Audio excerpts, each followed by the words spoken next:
Hello, quiz speaking. யாருங்க பேசுறது? Inspector தானே பேசுறது. இன்ஸ்பெக்டரா?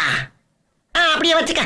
சார், ஹவுஸ் ஓனர்லாம் குடும்பத்தோட வெளியூர் போனாங்கன்னா திருட்டு நாய்ங்க கிட்ட இருந்து. யோ, திருடன் மட்டும் சொல்லியா?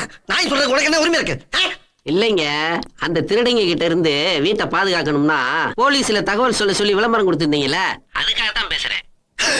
ஓ, அப்படி வேற சொல்லி வச்சிருக்காங்களா? ரொம்ப கெடுதல் பண்றீங்க எங்களுக்கு. சரி, உங்க வீட்டை பாதுகாக்கிற அளவுக்கு அப்படி என்ன சாமான் சட்டு இருக்கு? வீடு பூரா நகை, பணம், டைமண்ட்ஸ்னு ஏகப்பட்டது இருக்குங்க.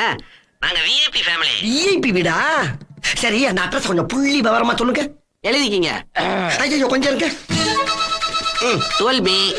12B அது 10 நம்பர்ல இல்லைங்க, பிளாட் நம்பருங்க. சரி, 12B Parvathi apartment. Parvathi apartment 6வது ஃப்ளோர். 6வது புலவர். அட, புலவர் இல்லைங்க, ஃப்ளோர். சரி, புலோரு, காந்தி நகர், அடையாறு. சரி சரி சரி.